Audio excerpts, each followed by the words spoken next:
Bien, como siempre es un gusto poder estar un sábado más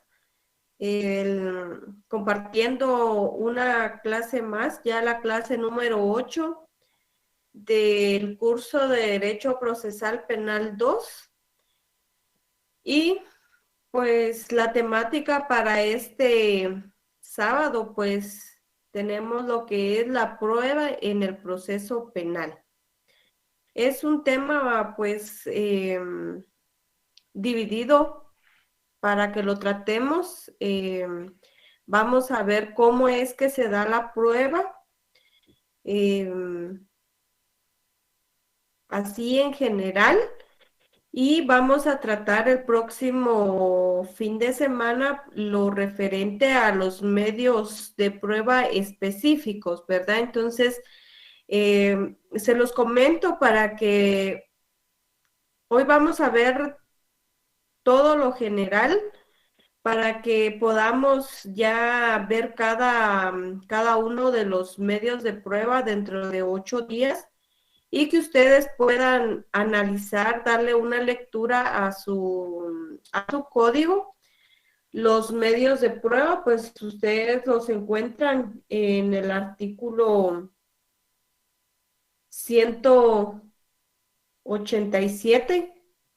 Ahí comienzan los medios de prueba específicos y pues el día de hoy vamos a tratar, ¿verdad? Desde el artículo 181 al 186, que son las reglas generales o disposiciones generales en relación a la prueba. Así que si pudieran ustedes darle lectura a los artículos 187 al artículo 253 para el próximo sábado, por favor.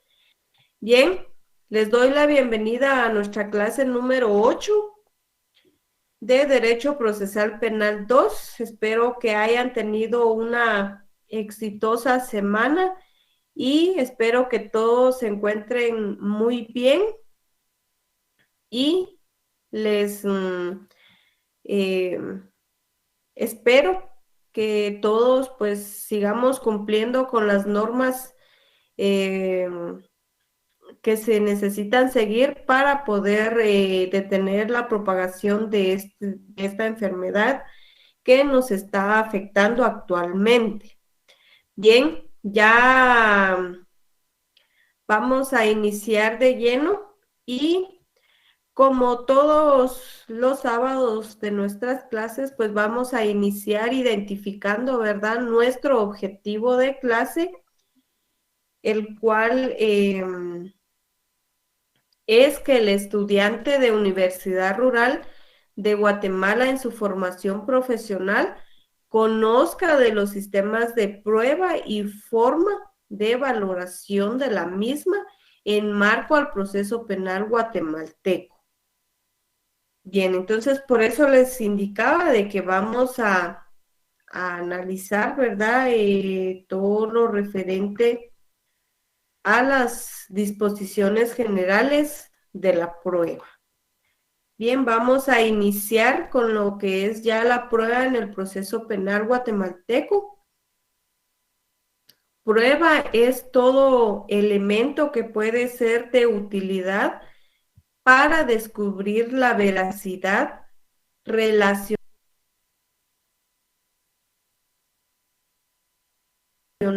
a los hechos que dentro del proceso penal guatemalteco se investigan y en relación de los que se pretende una actuación de nuestra ley sustantiva.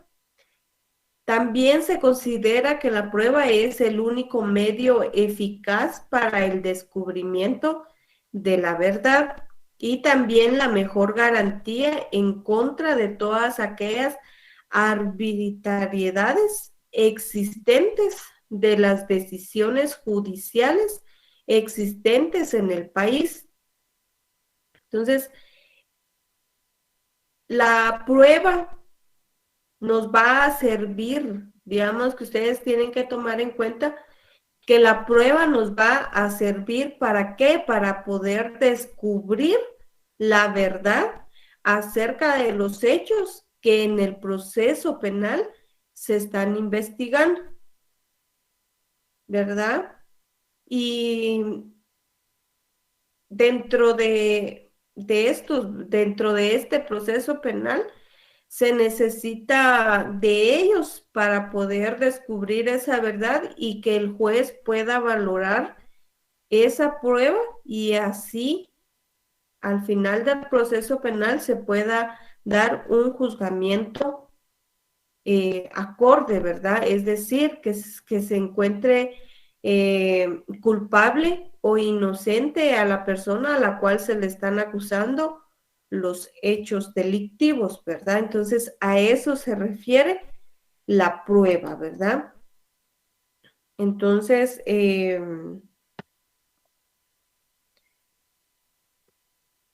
también se dice que la terminología del Código Procesal Penal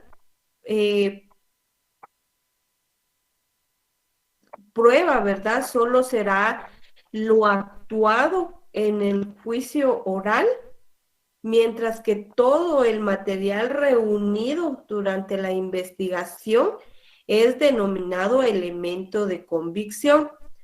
¿Por qué? Porque la prueba ya es aquella que se ha introducido al proceso penal de una forma legal, es decir, de la forma en que se ha establecido en el Código Procesal Penal.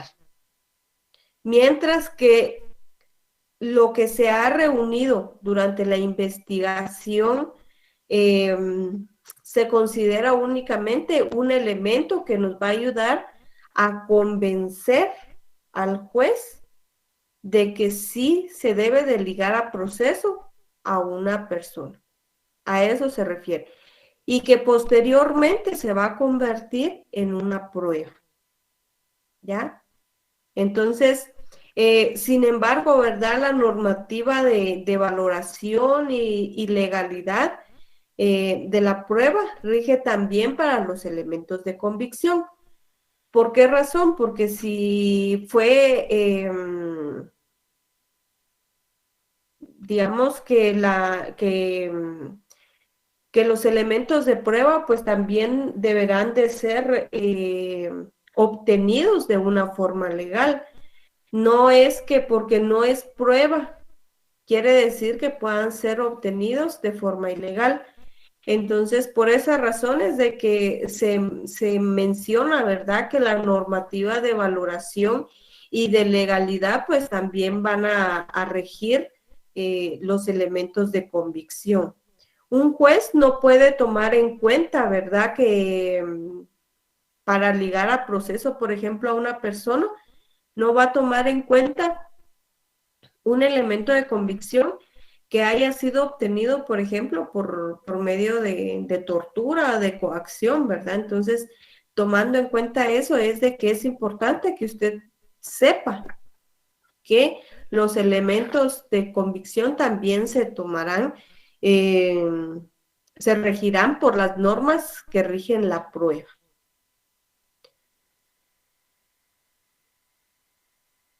Entonces, por eso les ponía ese ejemplo, ¿verdad? Por ejemplo, una declaración de una persona, si fue torturada, no se podría tomar como un elemento de convicción, pues legal, porque nuestro sistema no permite que se obtengan medios de prueba de esa manera, ¿verdad? Son inadmisibles.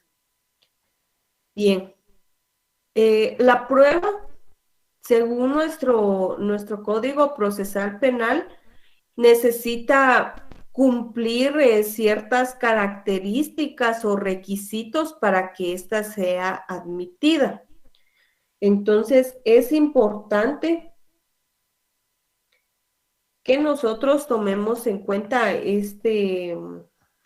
estas características y requisitos ¿Para qué? Para que usted sepa si al momento de que el Ministerio Público presente, por ejemplo, usted está como abogado defensor, pues usted tendrá que analizar si realmente la prueba presentada por el Ministerio Público debe ser, es legal, es admisible, es objetiva, ¿verdad? Entonces, es importante que usted lo sepa. ¿Por qué? Porque si no, usted puede indicarle, ¿verdad?, al juez que no, no se debe de tomar esa prueba en consideración debido a que no cumple los requisitos establecidos en la ley procesal, ¿verdad? Entonces, el juez tomará en cuenta sus argumentos y podrá eh, resolver en rechazar o admitir esa prueba, ¿verdad? Entonces es importante que usted sepa esto. El artículo 181 y 183 establece las características o requisitos para que la prueba sea admitida, ¿verdad?, por el juez. Entonces, en este caso, pues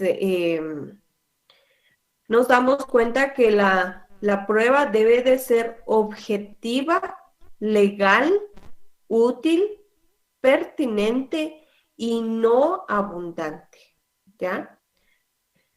Entonces, estas 5 características o requisitos, nosotros debemos de estar pendientes que se cumplan para que sea una prueba admisible.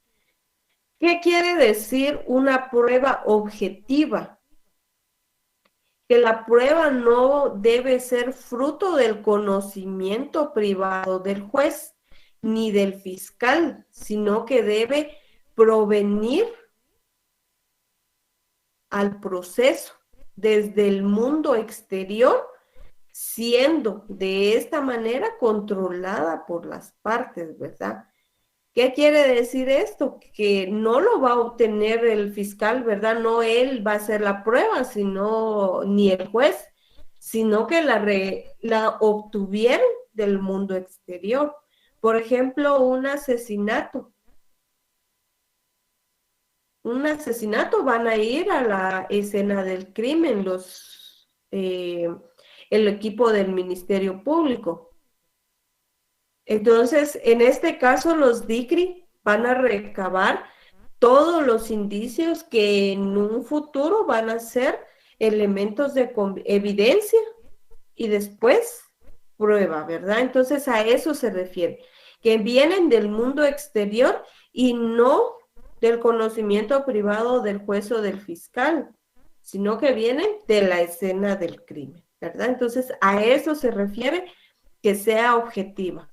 También, por ejemplo, si el juez conoce un hecho, pues, relevante, ¿verdad?, relacionado con el proceso a través de un amigo, no podrá valorarlo si no es debidamente introducido ese testimonio al proceso penal, ¿verdad? Entonces, aunque el juez es esta persona conocida, ¿verdad?, de él, le dé a conocer qué fue lo que sucedió con ese caso, que fue un testigo fundamental porque que lo vio todo, pero como el Ministerio Público no lo está presentando como tal, entonces ese testimonio pues no tiene validez porque no está siendo introducida al proceso como lo establece la ley, ¿verdad? Entonces, a eso se refiere lo objetivo.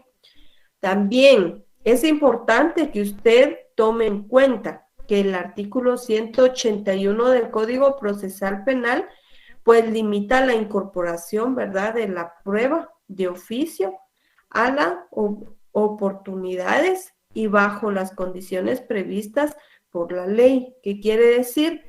Que habrán algunas pruebas que el juez pueda incorporar de oficio, pero otras no, que necesitan que se que se realice el procedimiento que la ley regula para ellas.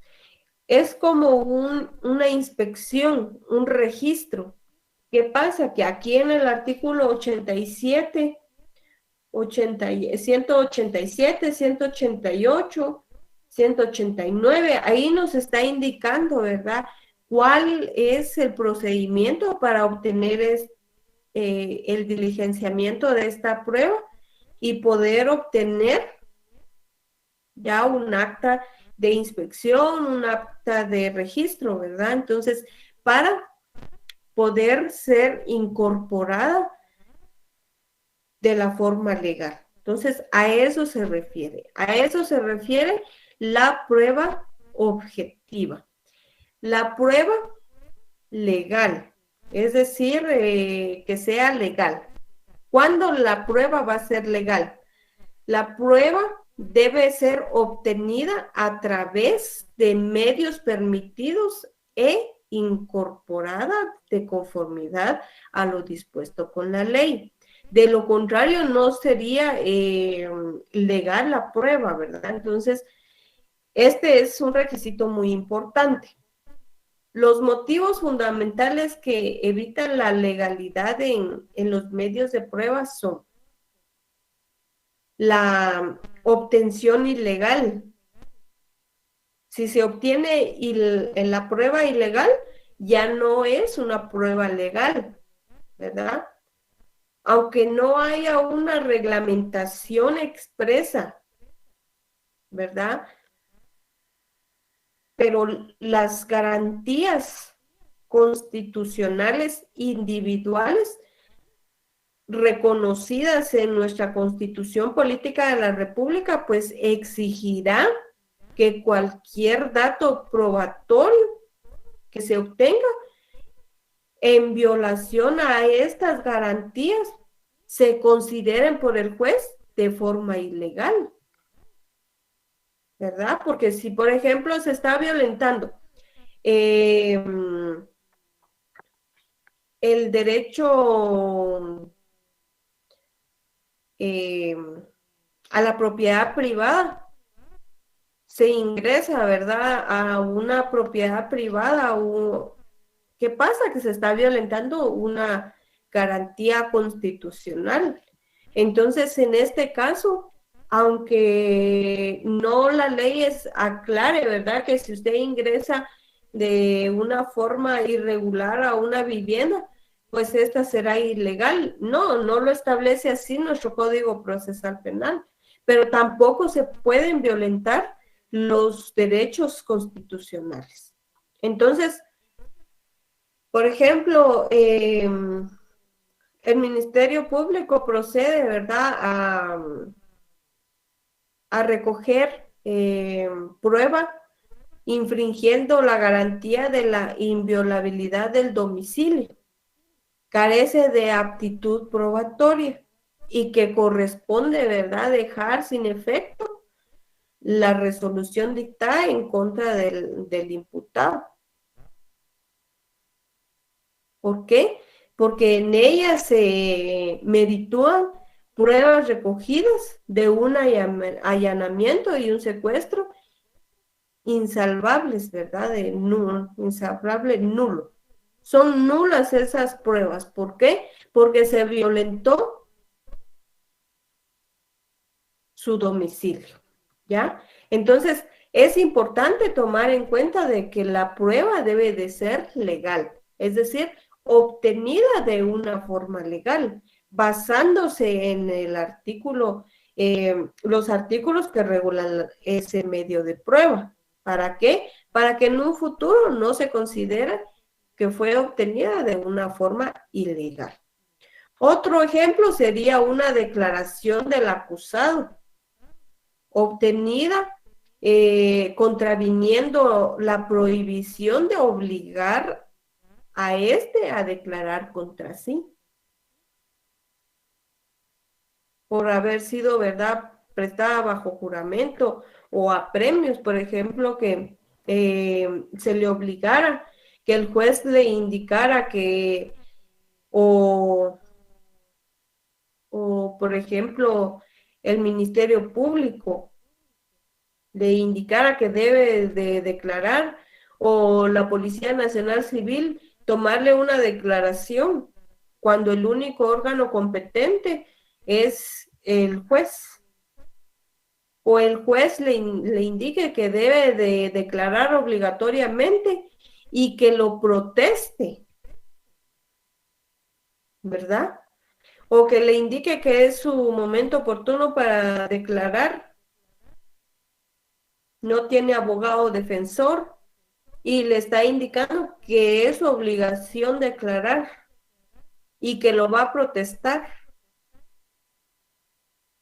Entonces va a indicar que bajo juramento de ley jura decir la verdad.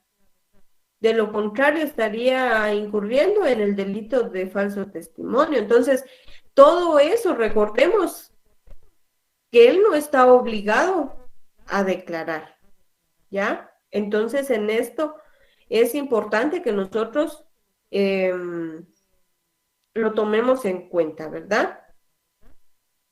Del orden jurídico vigente surge la prohibición de utilizar ciertos métodos para la obtención de prueba.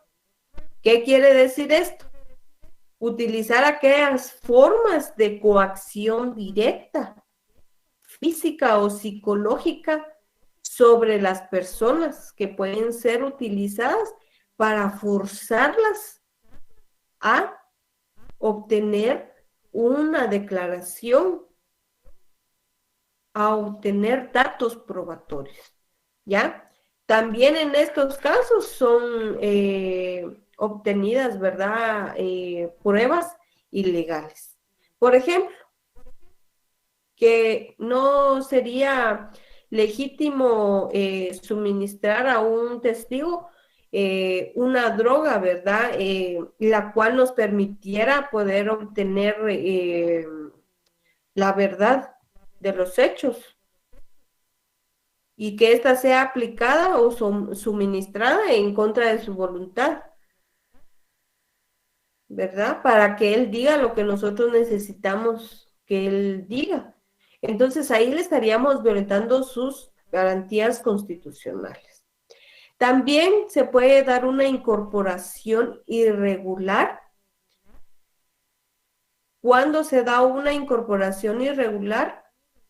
Cuando el ingreso del dato probatorio en el proceso penal, pues se realiza respetando el modo para hacer lo previsto en la ley. Por ejemplo, si se trata de una declaración de un testigo, este deberá prestar juramento conforme al artículo 219 del Código Procesal Penal. ¿Ya? También cuando la ley impusiera alguna formalidad especial para su producción relacionada con el derecho de defensa de las partes. La observación de ellas será también una condición sine qua non, es decir, que es una condición que sin ella no se puede dar para que la prueba que se obtenga pueda ser regularmente incorporada. Es como les digo, una declaración del acusado y no tiene abogado. Ahí se está violentando el derecho. ¿Por qué hay una condición sine qua non ahí? Porque es obligatorio que esté presente su abogado defensor para que él pueda declarar. Entonces, para que se preste un testimonio de un testigo o de un perito, pues necesitamos que se encuentre presente pues el abogado defensor o sus dos abogados, ¿verdad? Pero no pueden faltar ese derecho de defensa, ¿verdad? Entonces, a eso se refiere.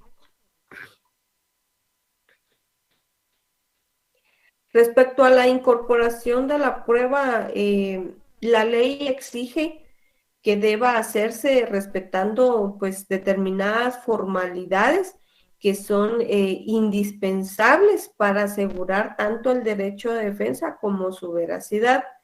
El artículo 281 del Código Procesal Penal establece que la inobservancia de estas formalidades, ¿verdad?, impedirán la valoración de las pruebas. Entonces, en este caso, pues es importante que usted subraye ese artículo 281 del Código Procesal Penal, ¿verdad? Porque ahí se encuentra también regulado esta incorporación de la prueba. La prueba también tendrá como requisito que sea útil. ¿Útil para qué? ¿O cuándo será útil esa prueba? ¿Verdad? Esa prueba será útil, pues, cuando sea idónea para brindar conocimiento acerca de lo que se pretende probar. Si a usted no le va a beneficiar en relación al hecho, o sea, que no comprueba nada sobre la culpabilidad o la inocencia de esa persona que está siendo procesada, pues la prueba no es útil para este caso. Y estaríamos frente a una prueba inútil, ¿verdad? Entonces, es importante que tomemos en cuenta eso. También será útil cuando de forma directa, insustituible e independiente, pues vaya a acreditar un extremo de las proposiciones fácticas de la imputación de cargos, ¿verdad? Que el Ministerio Público le ha hecho a esta persona procesada. También que va a permitir acreditar, a demostrar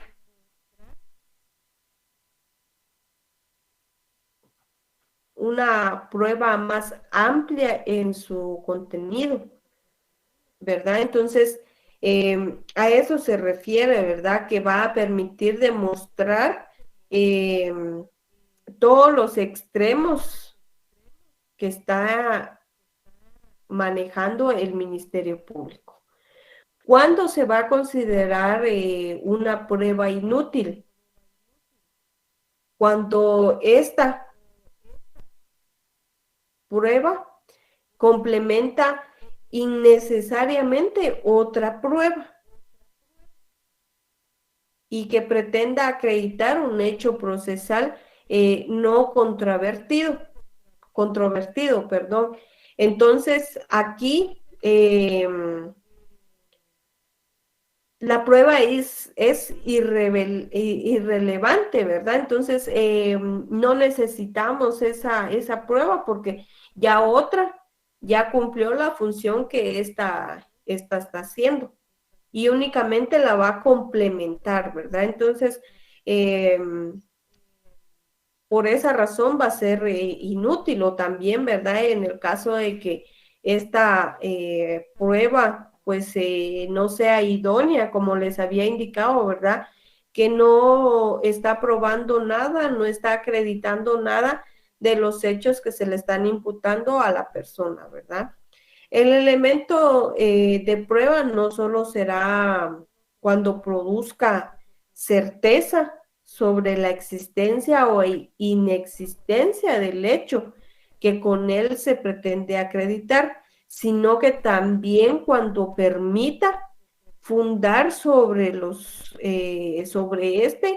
un juicio de probabilidad, ¿verdad? Entonces, a eso se refiere la utilidad de la prueba.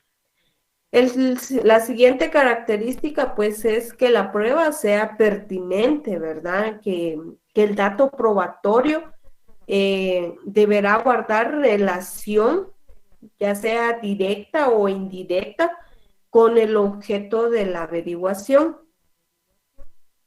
Entonces, es importante saber que la prueba pues deberá versar, ¿verdad?, sobre la existencia del hecho, la participación del imputado, la existencia de las agravantes o atenuantes, el daño que causó el acusado, ¿verdad?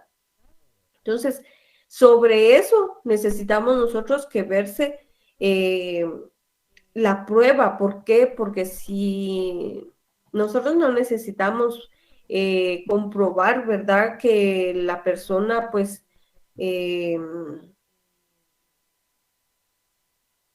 ay, ¿cuál sería un ejemplo? Por ejemplo, que sea religioso, independientemente, ¿verdad?, del credo. Pero digamos que, ¿qué tiene que ver si se comprueba que él es religioso, que pertenece a una religión? Eso no nos interesa porque no tiene nada que ver con la existencia del hecho. Tampoco, o que sea bueno jugando fútbol, ¿verdad? O sea, son cuestiones que nosotros tenemos que tomar en cuenta, ¿verdad? Entonces, que no son pertinentes, ¿verdad? Comprobar. El medio probatorio pues tiene que poseer una relación, ¿verdad? Ya sea de índole directa o indirecta con el hecho, con la participación, que es la que se pretende probar. Entonces, eso es lo importante, no olvidar que eso es lo que se pretende probar, ¿verdad? La existencia de ese hecho y la participación, si participó, porque si él no participó, entonces no hay razón por la cual se vaya a juzgar esta persona o que se le vaya a condenar, ¿verdad?, si no participó en el hecho delictivo. La pertinencia de la prueba pues puede calificarse, ¿verdad?, desde dos sentidos o desde dos puntos de vista. Uno es desde el sentido objetivo, el cual se va a referir a que la prueba propuesta tenga relación con el tema del debate y en cualquier de sus aspectos, ¿verdad? Tanto de hecho como de derecho, ¿ya? Porque puedan ser que sean cuestiones de derecho, ¿verdad?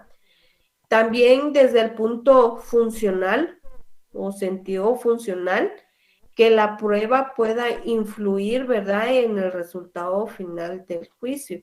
Y es lo que se pretende. Recordemos que la prueba, ¿verdad? ¿Para qué se practica la prueba en el debate? Para poder determinar si la persona es inocente o es culpable de los hechos que se le están imputando, ¿verdad? Y el último, la última característica o requisito para que sea admisible una prueba, pues es que no sea abundante. ¿A qué se refiere esto?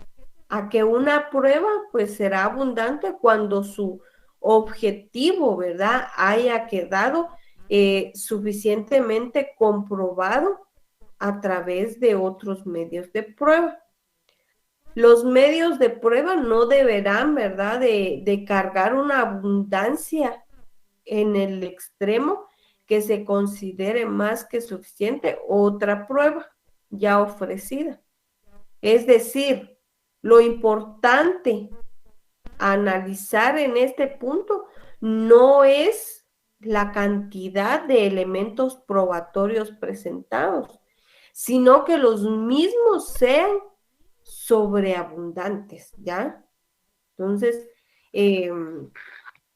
es importante tomar en cuenta eso, ¿verdad? Entonces, no deben de ser abundantes, es decir, que usted presente varias pruebas, lo cual le va a comprobar el mismo hecho, pero no le está demostrando la participación. Entonces es mejor que usted pueda presentar un medio de prueba el cual le va a cubrir todo lo que se necesita. La existencia del hecho, la participación la, de, del imputado, la existencia de agravantes o atenuantes, del daño que causó, ¿verdad? Entonces eso es importante tomarlo en cuenta. Bien, hay algunas derivaciones del concepto de prueba y que son importantes que nosotros las conozcamos. ¿Para qué? Para que se pueda,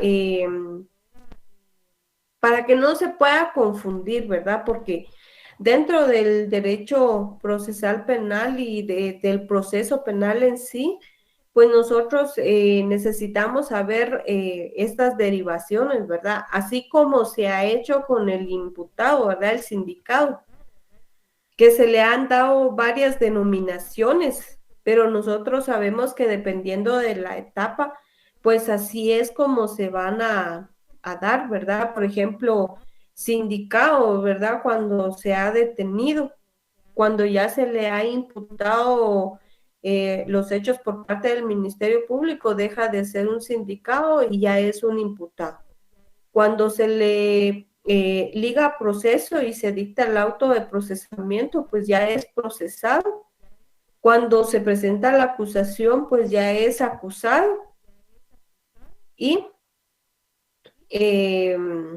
ya cuando se le ha dictado una sentencia, pues culpable, condenatorio, pues se le considera como el condenado, ¿verdad? Entonces, así de esa misma manera, pues se dan ciertas derivaciones de la prueba. Le pongo ese ejemplo para que usted me comprenda a qué se refieren esas derivaciones del concepto de prueba, ¿verdad? Entonces, los soportes o determinaciones básicas de la prueba las encontramos en la finalidad de comprobación y la legalidad del procedimiento.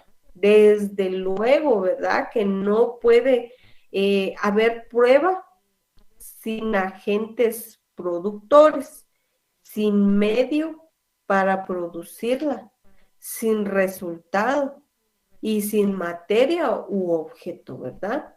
De ahí que sea posible, ¿verdad? Distinguir estos aspectos que integran el concepto de prueba.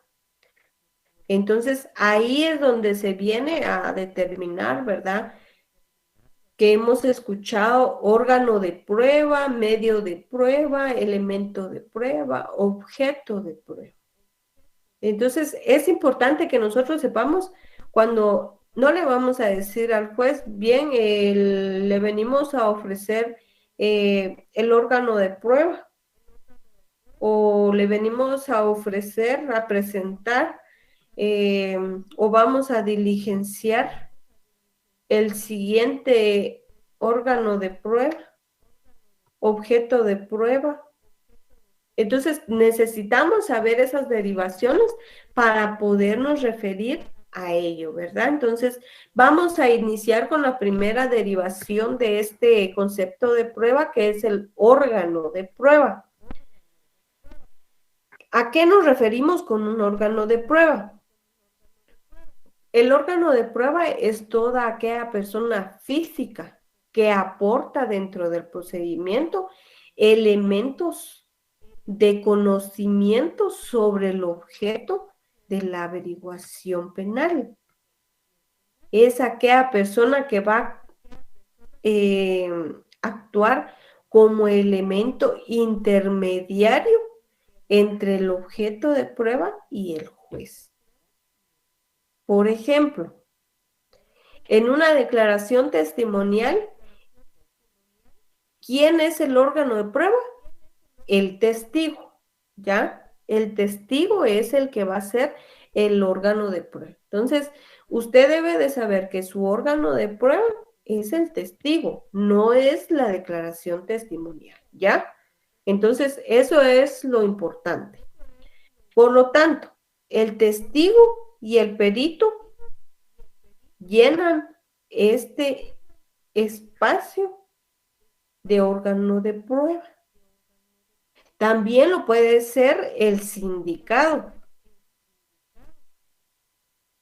¿ya? Cuando está prestando su declaración. No va a ser la declaración el órgano de prueba, sino que es el sindicado, ¿ya? Entonces, eso es lo importante que usted sepa, ¿verdad? Distinguir dentro de eso. El testigo es portador causal del conocimiento sobre el hecho y lo conoce sin intervenir su voluntad y con anterioridad al inicio del proceso correspondiente. El perito. ¿Qué pasa con el perito?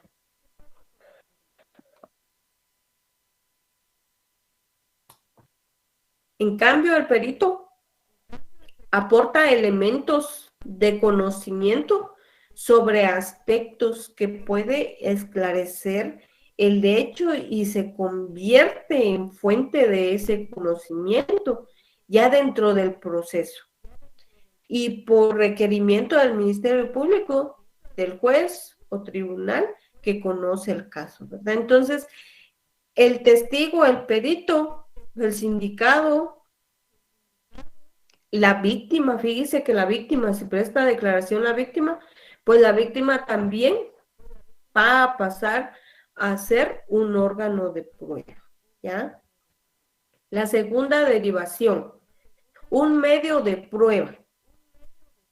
El medio de prueba es el procedimiento a través del cual obtenemos la prueba y la ingresamos en el proceso, ¿ya? Es el proceso que regula prácticamente nuestro Código Procesal Penal y presidió por un conjunto de garantías del sindicado para poder ingresar un elemento de prueba en el proceso penal.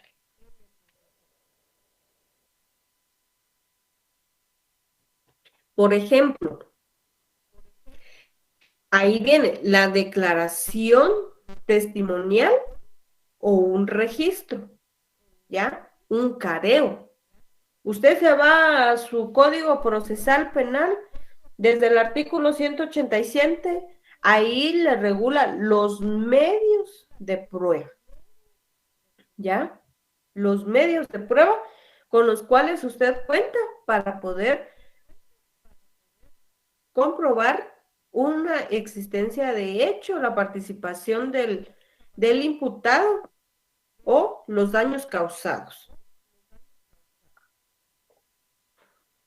Entonces, ahí usted puede encontrar lo que es la declaración testimonial, el artículo 207 al 224 del Código Procesal Penal. Ahí encuentra usted regulado ese procedimiento para que se dé una declaración testimonial. Un registro también puede ser un medio de prueba, sí.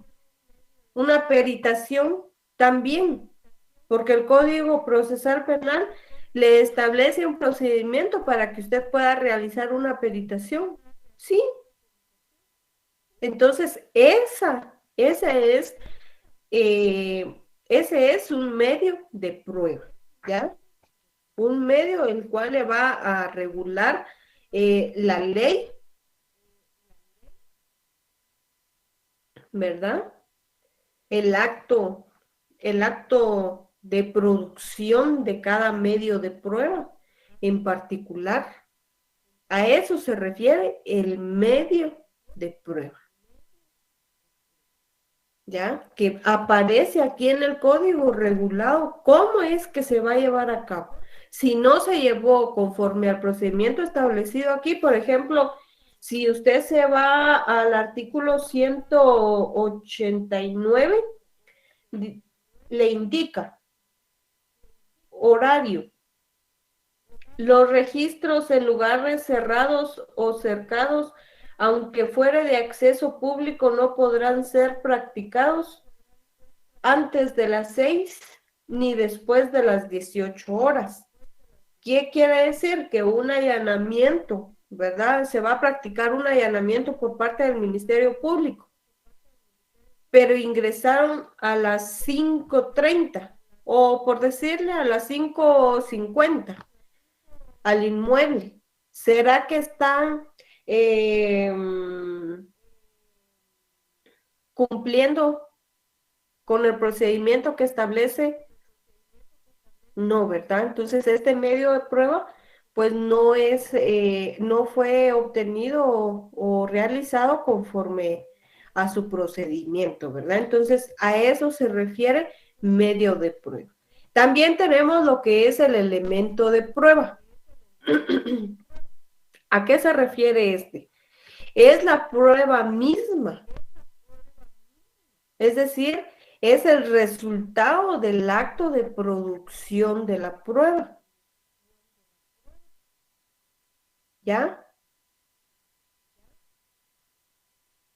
La prueba es un concepto unificador de los distintos elementos de prueba, agrupados ahí según el signo que les corresponde, positivos o negativos, ¿verdad? Entonces, elemento de prueba es todo dato, señal o rastro introducido legalmente al proceso, capaz de reproducir conocimiento cierto o probable de los actos, de los hechos, perdón, eh, objeto de la imputación delictiva y que sostienen, ¿verdad?, la convicción de los jueces o tribunales. ¿Para qué? Para resolver el caso penal. Es decir, si se hace una declaración testimonial, ese testimonio lo que está indicando, ese dato que está dando el testigo es el elemento de prueba, ¿ya? El cual está indicando al juez, mire, señor juez, el testigo indica que él vio al señor Pepito, al señor Juan, que agarró el cuchillo y se lo insertó y le dio muerte a don Pedro, ¿ya? A eso se refiere. Por ejemplo, en este caso de un allanamiento, el acta del allanamiento, ese es el elemento de prueba, ¿verdad? Que se está presentando ante un juez, que le va a demostrar que se hizo la diligencia conforme a lo establecido en el medio de prueba, es decir, su procedimiento, y se obtuvo ciertos resultados, ¿verdad? Dependiendo del caso. También tenemos lo que es un objeto de prueba. Dice que el objeto de prueba es aquello que puede ser probado, aquello sobre lo cual debe o puede recaer la prueba. Dentro de los objetos de prueba, pues se incluyen, ¿verdad? Tanto los hechos o circunstancias como las evidencias materiales. Por ejemplo, un hecho es un objeto. Puede ser probado a través de un testimonio, que va a ser un medio de prueba, o una pericia balística, que es un medio de prueba, pero puede realizarse sobre una pistola. ¿Y la pistola qué es? Es un objeto de prueba, ¿ya? Entonces el objeto de prueba, pues puede ser un hecho o una evidencia material, ¿ya? Sobre la cual versa todo, ¿verdad? Sobre versa todo. Porque, por ejemplo, la calumnia, ¿verdad? Ahí son hechos o circunstancias que se están indicando de una persona, mientras que, por ejemplo, en el asesinato, pues se está dando a conocer que fue un cuchillo, ¿verdad? Un arma blanca. Entonces, el objeto, pues va a ser, en este caso, el cuchillo, ¿verdad? El arma blanca. Se debe de analizar que el objeto de prueba, pues, se puede dar en ciertos aspectos, ¿verdad? Como lo es en lo abstracto. La regla en cuestión del objeto de prueba en lo abstracto, pues es que todo puede ser probado, ¿verdad? Todo. Expresión de la libertad probatoria en cuanto a su objeto. Entonces, el hecho notorio no requiere prueba, ya que el tribunal, con el acuerdo de todas las partes, puede prescindir, ¿verdad?, de la prueba ofrecida para demostrarlo, según el artículo 184 de nuestro Código Procesal Penal. Si usted se va a su artículo 184, pues dice hecho notorio. Cuando se postule un hecho como notorio, el tribunal, con el acuerdo de todas las partes, pueden prescindir de la prueba ofrecida para demostrarlo. Declarándolo comprobado, el tribunal puede de oficio provocar el acuerdo, ¿ya? Entonces, ahí, ¿verdad? Puede probarse tanto las, no hay necesidad, ¿verdad? Cuando son los hechos notorios, ¿verdad? Bien, los pueden probarse también, ¿verdad? Las normas de la experiencia y el derecho. Los hechos, estos comprenden, ¿verdad? Prácticamente todo lo que se ubica en el mundo exterior. Hechos naturales, hechos humanos, físicos o psicológicos. Es decir, todo lo que se impone a la observancia desde afuera. Las normas de la experiencia están reflejadas, ¿verdad?, a los usos y costumbres. Por lo regular se da en el ámbito mercantil y en el financiero. Por ejemplo, la desigualdad, la desigualdad en cuestión de la duración de los días y las noches de conformidad con el equinoccio. De que se trate un fenómeno natural ha llevado a producir, ¿verdad?, prueba para desvirtuar el dicho de un testigo. La declaración testimonial de ese testigo que va a contradecir el conocimiento cotidiano o empírico sobre las horas de claridad de un día de diciembre, ¿verdad? Entonces, por lo regular, digamos que en México, para aprovechar el tiempo, pues ellos adelantan una hora, ¿verdad? Cuando se dan los cambios de las estaciones, porque ya en ciertos meses, pues los días son más, amanece más temprano, ¿verdad? Entonces, para utilizar esa luz solar, ¿verdad? Entonces, para eso se refieren las normas de experiencia, ¿verdad? Se van a reflejar en cuestiones, pues, de ámbito mercantil y financiero. En cuanto al derecho, el derecho es la norma en sí establecida en las leyes, ¿verdad? Si bien el juez está obligado, ¿verdad?, a conocer el derecho vigente, puede ser que el derecho extranjero pues para él sea un poquito,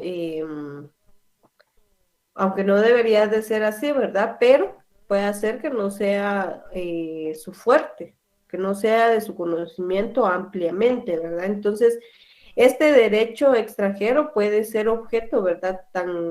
Un objeto tan común en una época de solicitudes de extradición, ¿verdad? Entonces, ¿qué pasa? Que el juez, al juez se le debe de comprobar que ese derecho extranjero, pues, no se encuentra vigente, que se encuentra derogado y se debe de utilizar pues una norma que aplicable principalmente para determinar la pena que se le va a imponer a esta persona, ¿verdad?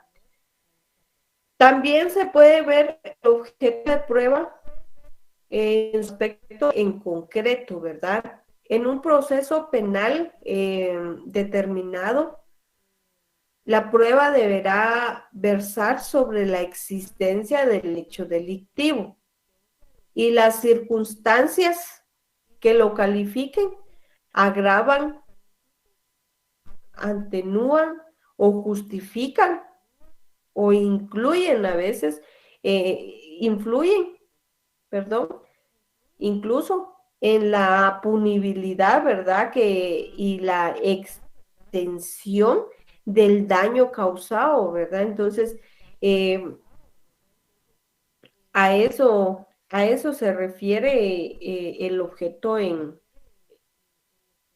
concreto, ¿verdad? Entonces, nosotros en el artículo 183 del Código Procesal Penal, pues encontramos que es el objeto de la averiguación penal, los hechos imputados a uno o más indicados. En estos hechos se comprende, ¿verdad? Todas aquellas circunstancias de tiempo, lugar, modo, es decir, cuándo, dónde, cómo sucedió el hecho, ¿verdad? Entonces, ahí se dan a conocer estas circunstancias, ¿verdad? Si le damos lectura a nuestro artículo 183, dice la prueba inadmisible.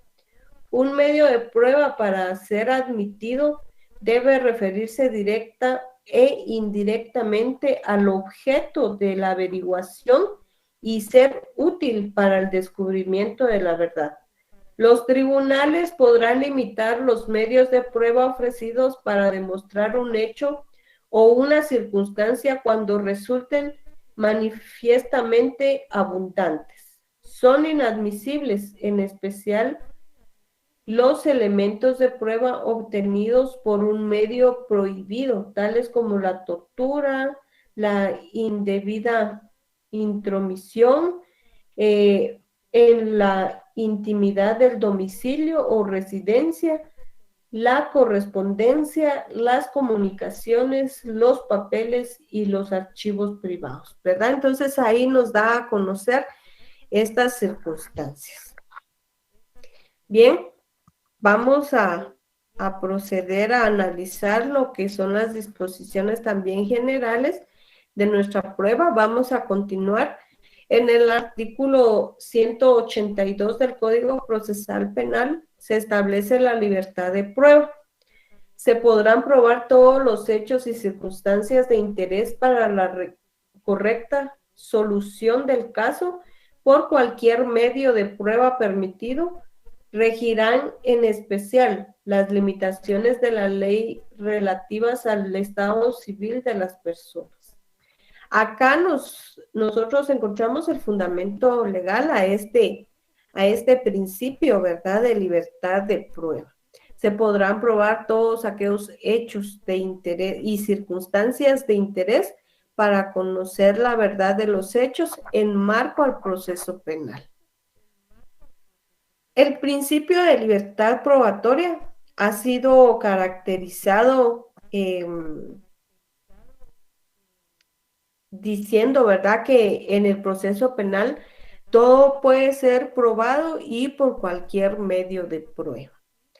Su vigencia se justifica plenamente en cuanto se le relaciona con una necesidad de alcanzar la verdad real, extendiéndose, ¿verdad?, al objeto como a los medios de prueba. Entonces, en materia penal, todo hecho, circunstancia o elemento contenido en el objeto del procedimiento y, por tanto, importante para la decisión final, puede ser probado y lo puede ser por cualquier medio de prueba, ¿ya? La libertad de prueba se puede resumir, ¿verdad?, en los términos que establece este artículo 182 del Código Procesal Penal, ¿verdad?, que acabo de darle lectura. Además, el artículo 185, ¿verdad?, establece, ¿verdad?, que además de los medios de prueba previstos en este capítulo, se podrán utilizar otros distintos, ¿verdad?, que apruebe el juez, ¿verdad? De lo contrario, pues no serán utilizados. Sin embargo, en este principio de libertad de prueba no es absoluto, ¿verdad? Por regirse, ¿verdad?, las siguientes limitaciones. Es decir, que este principio de libertad de prueba tiene ciertos límites y estos pues son, ¿verdad?, en cuanto al objeto. Vamos a indicar los siguientes, ¿verdad? Limitación genérica. En cuanto al objeto, ¿verdad? Hay una limitación genérica. Existen unos pocos hechos que por expresa limitación legal no pueden ser objeto de prueba. Por ejemplo, no puede ser objeto de prueba la veracidad de la injuria, según el artículo 162 del Código Penal, ¿verdad? Entonces, esa sería una limitación genérica. Tampoco podría ser un objeto de prueba el contenido de una conversación sometida a reserva entre un abogado y su cliente, sin la autorización de este último, ¿verdad? Porque es decir, que el abogado se preste para que escuchen la declaración de ellos dos, ¿verdad? Donde el cliente le está diciendo que es culpable, si éste no ha dado su autorización para que se pueda utilizar, ¿verdad? Entonces, eso es importante tomarlo en cuenta. La limitación específica en cuanto al objeto, pues en cada caso concreto no podrán ser objeto de prueba hechos o circunstancias que no estén relacionadas con la hipótesis que originó el proceso de modo directo o indirecto. Por ejemplo, que sea una prueba impertinente, ¿verdad? No tiene relación a al hecho imputado, ¿verdad? La limitación en cuanto a los medios de prueba. No serán admitidos aquellos medios de prueba que vulneren garantías procesales o constitucionales, como un allanamiento ilegal o una confesión obtenida mediante tortura o maltrato o malos tratos, ¿verdad? Entonces, ahí no es de que no haya libertad de prueba, sino que no hay un medio obtenido legalmente.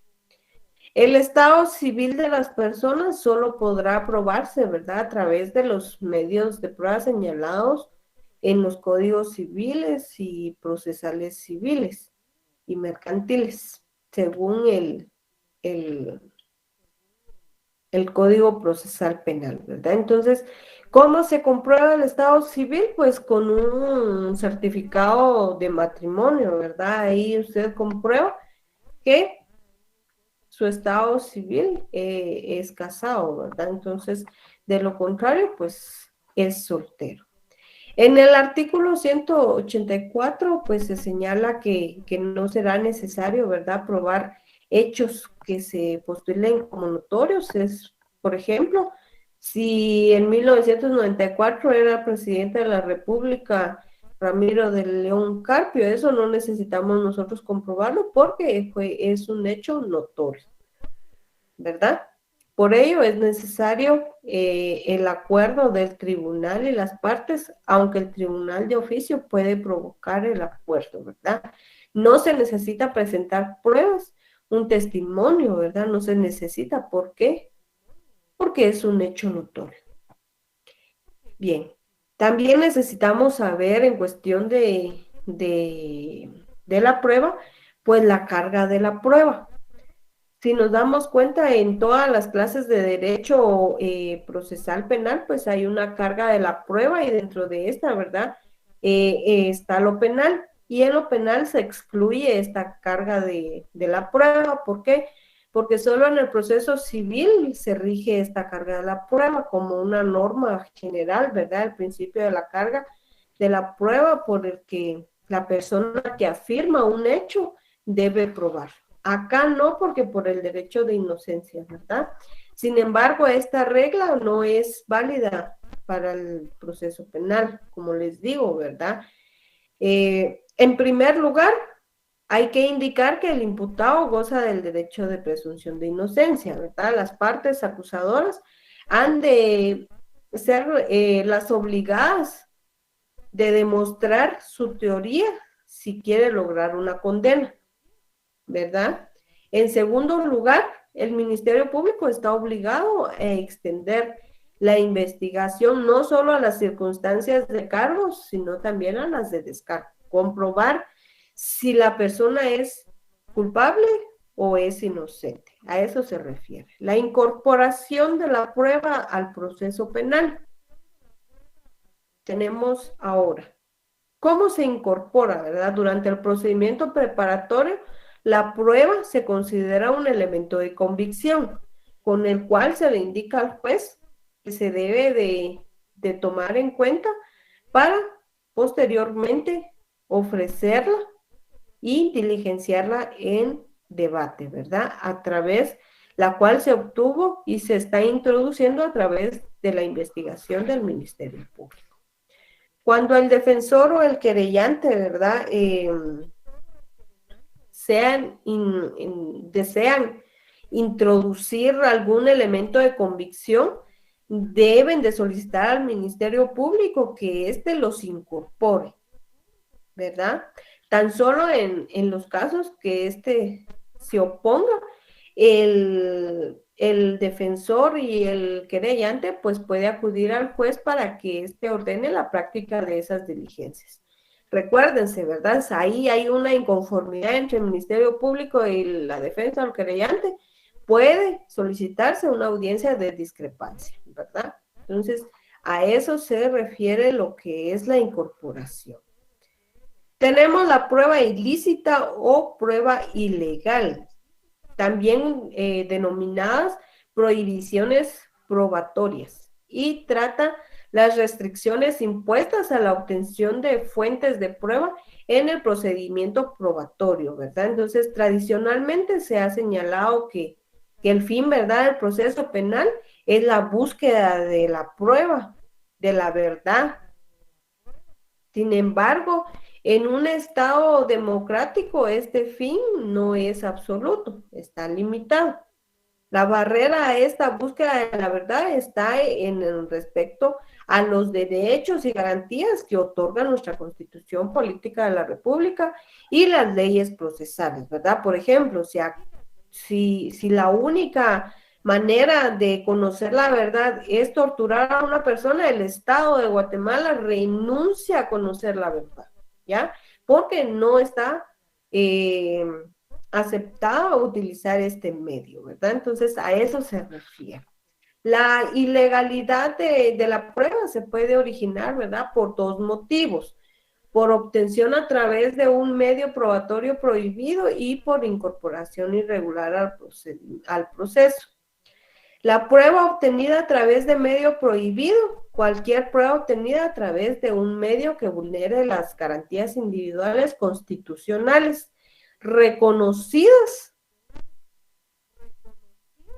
legalmente, ¿verdad? Entonces, dentro de estos medios probatorios prohibidos, tenemos dos, los medios probatorios con prohibición absoluta, que son aquellos que en ningún caso serán admisibles. Básicamente se refiere a aquellos medios que afecten a la integridad física o psicológica de la persona. Por ejemplo, nunca podrá ser admitida la prueba obtenida bajo una tortura o malos tratos, ¿verdad?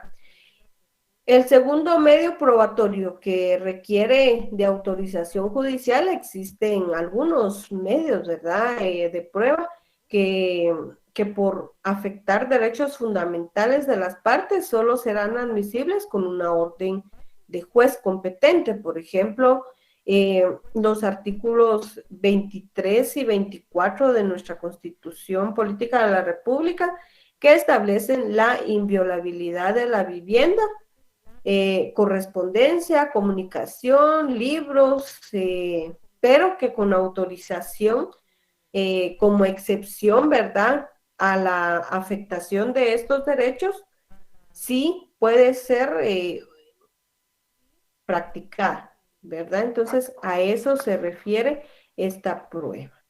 La prueba incorporada irregularmente al proceso deberá hacerse respetando las formalidades exigidas por la ley. El Código Procesal Penal detalla en su articulado, una serie de requisitos formales necesarios para la incorporación de la prueba en el proceso penal. Estas formalidades son indispensables para asegurar la veracidad, ¿verdad?, de la prueba obtenida y el derecho de defensa. Por ejemplo, el artículo 246 del Código Procesal Penal establece un procedimiento en el cual el reconocimiento de las personas que deberá respetarse para que la prueba sea legal, o los artículos 317 y 318 del Código Procesal Penal, que exigen que la presencia de la defensa en las pruebas anticipadas, ¿verdad? Si se va a dar una prueba anticipada, debe de presentarse. La inobservancia de las formalidades exigidas por la ley, pues van a impedir la valoración de esta prueba obtenida. Por ello, el Ministerio Público tendrá que ser muy cuidadoso durante esta etapa de investigación al momento de realizar sus diligencias, ¿verdad?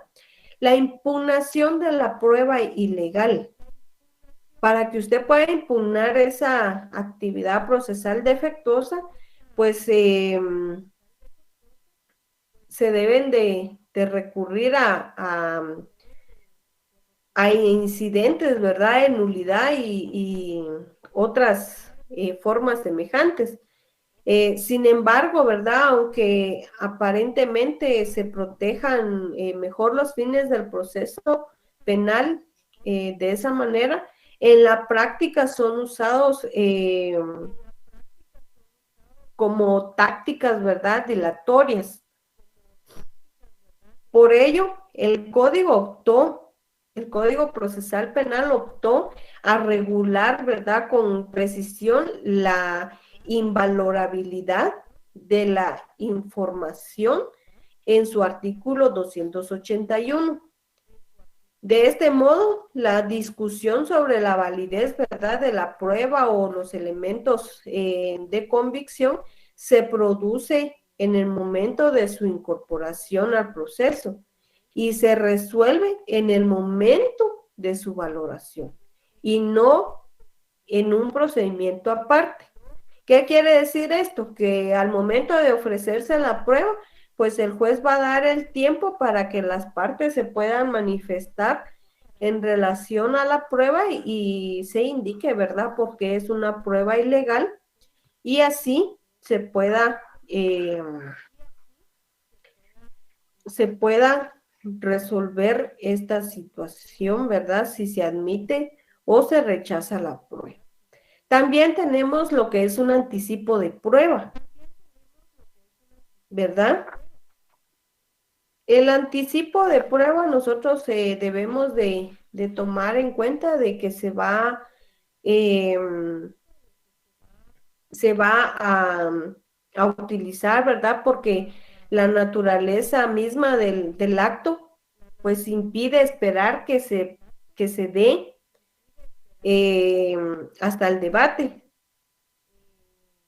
porque vaya a existir, porque exista, ¿verdad? Un absoluto difícil, un obstáculo, perdón, difícil de superar, ¿verdad? Para que esta prueba pueda ser producida en el debate. Por ejemplo, un testigo se encuentra agonizando, se necesita de una vez tomarle su declaración, o en los casos, por ejemplo, de violencia contra la mujer, violación, esos casos, ¿qué pasa? Que se necesita mejor tomar la declaración de una forma anticipada antes del debate para asegurar, ¿verdad? Para que no vaya a haber ningún problema eh, posteriormente, ¿verdad? Bien, entonces, eh, hay cierta protección de derechos fundamentales y recordemos, ¿verdad? Para no violentar estos derechos, pues es la primera, la defensa, ¿verdad? Es el derecho de proveerse de defensor y que éste pueda estar presente en toda diligencia judicial y policial, ¿verdad? En base al artículo 8 del Código Penal, artículo 92 del Código Procesal Penal, y también pues tenemos lo que es la inviolabilidad del domicilio, debe llenarse requisitos para entrar en el domicilio o en la morada de los ciudadanos en base al artículo 23 del Código Penal, artículo 190 del Código Procesal Penal. La dignidad e intimidad personal, es necesario llenar también los requisitos para la detención, apertura y examen de la correspondencia privada, postal y telegráfica, ¿verdad? En base a los artículos 5, 24 del Código Penal, 203, 204, 257 del Código Procesal Penal y 48 de la Ley contra el Crimen Organizado. Ahora vamos a hablar sobre los momentos de la prueba. Nosotros debemos de recordar, ¿verdad? Que hay una producción antes del ofrecimiento de prueba. También hay un momento de producción y este momento es aquel en el que las partes van a producir la prueba o la recolectan para acreditar los distintos puntos de sus aseveraciones, es decir, el momento en el cual se va a la escena del crimen y se recolectan, ¿verdad? Esa prueba, ¿verdad? Por ejemplo, ¿verdad? Después tenemos lo que es el ofrecimiento de prueba. Esta dice que de hacerse por las partes en la oportunidad señalada en el artículo 343 del Código Procesal Penal, y en este momento pues las partes procesales ofrecen los órganos de prueba que serán diligenciados en el debate, ¿verdad? Entonces, ahí en su artículo 343, pues usted se da cuenta el momento, ¿verdad?, en el cual se va a llevar a cabo la audiencia de ofrecimiento de prueba. Es la solicitud, ¿verdad? El ofrecimiento de la solicitud que el Ministerio Público y las partes formulan ante el tribunal para qué, o ante el juez, para que se disponga la recepción de los medios de prueba, ¿verdad? Para que se admitan esos medios de prueba. Admisión.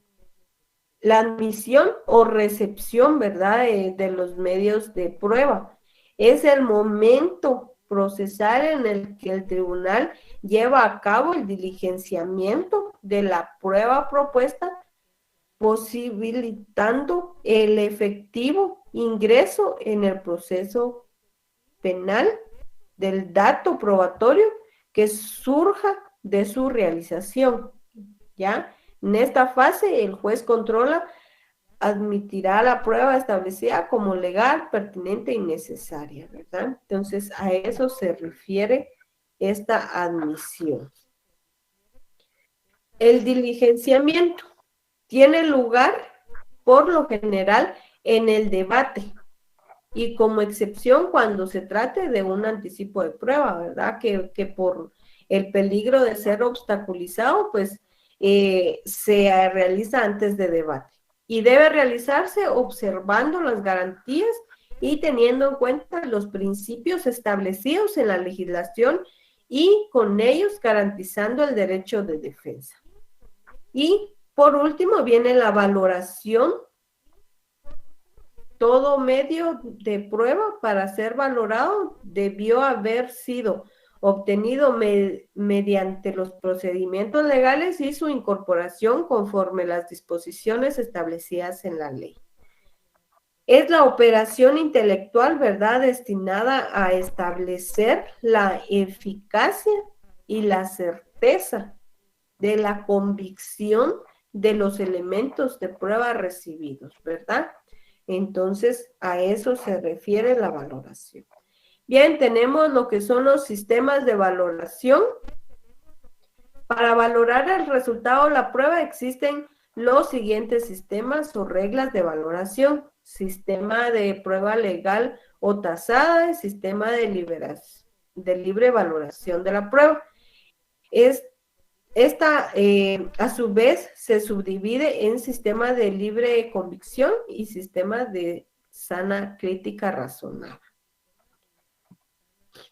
La libre convicción basada en la sana crítica exige, bueno, antes, ¿verdad?, de continuar con esta, pues tenemos lo que es el sistema de prueba legal o prueba tasada. En este sistema, ¿verdad?, la ley procesal explica bajo qué condiciones el juez debe condenar y bajo cuáles debe absolver.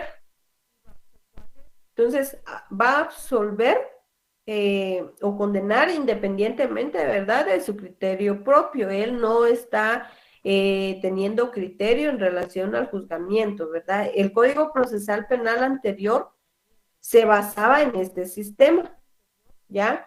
Por ejemplo, que una confesión lisa y llana con las formalidades de la ley, pues hacían plena prueba, ¿verdad? Entonces, a eso se refiere, ¿verdad? El código de una vez le indicaba qué pruebas tenían valor y qué pruebas no, ¿verdad? La íntima convicción es un sistema de íntima, en donde la persona, ¿verdad?, tomaba su decisión sin tener que basarse en las reglas abstractas o generales de valoración probatoria, sino que en base a la prueba presentada debe decidir cuál es la hipótesis que estima como cierta y a diferencia del sistema, ¿verdad?, de la sana crítica razonada, no exige la motivación de la decisión. Este sistema es propio de los procesos donde se usan los jurados. Después tenemos lo que es la sana crítica razonada, la libre convicción basada en la sana crítica razonada. El juez debe convencerse sobre la confirmación o no de la hipótesis, pero en base a un análisis racional y lógico, ¿verdad? Exige un examen crítico basado en los principios de la lógica jurídica Es decir, el principio de identidad, no contradicción, tercero excluido, razón suficiente. Recuérdese, ¿verdad? Usted recibió lo que es la lógica jurídica y ahí están estos principios que nos ayudan a qué? A poder sacar la verdad, ¿verdad? A poder determinar en base a estos principios, pues, qué sentencia se le va a dar a la persona. También se va a utilizar la experiencia, ¿verdad? Los principios aceptados por el común de los hombres, de los que tienen conocimiento por algún grado de difusión en el contexto cultural y social, y el razonamiento debido sobre los medios de prueba e impone al juez el deber de motivar su resolución, ¿verdad? Él va a explicar, va a fundamentar de hecho y de derecho, dicen, ¿verdad? Este,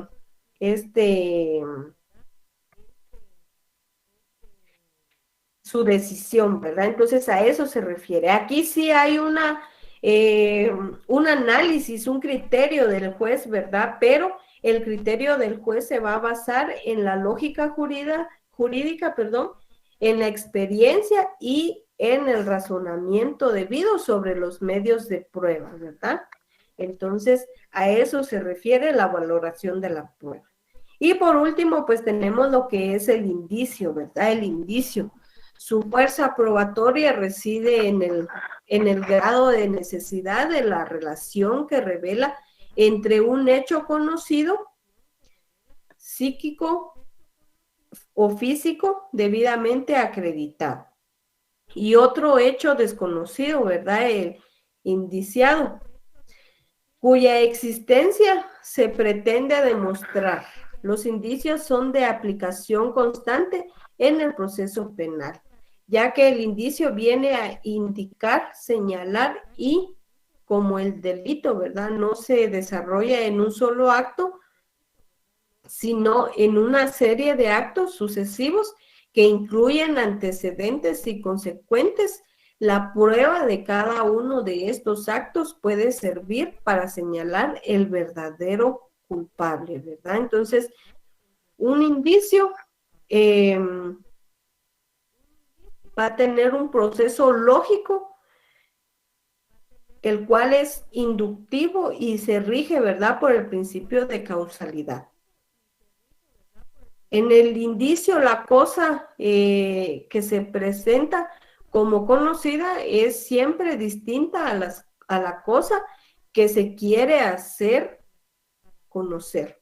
Una cosa conocida no puede probar una cosa desconocida diferente, sino en cuanto se nos presente como una causa o como un efecto de esta, ya que entre otras cosas distintas, ¿verdad? Solo la relación de causalidad puede conducirnos de una a la otra, ¿verdad? Entonces, a eso se refiere el indicio, ¿verdad? Entonces, es algo que nos va a indicar, ¿verdad? La existencia de un delito. A eso se refiere el indicio, que nos va a dar a conocer un hecho desconocido, que nos va a acreditar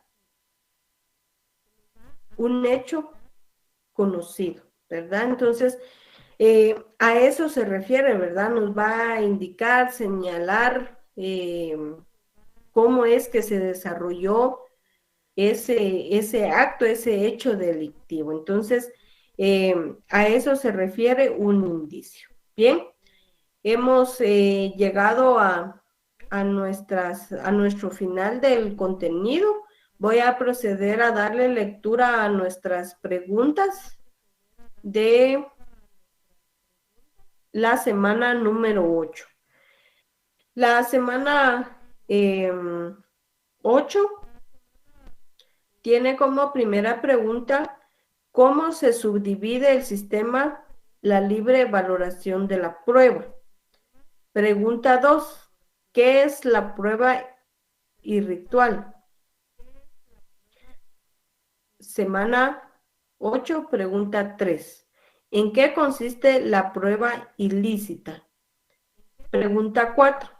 ¿Cuál es la consecuencia procesal de la vulneración de la prohibición probatoria? Pregunta 5. ¿Cuáles son las fases de la prueba en el proceso penal guatemalteco?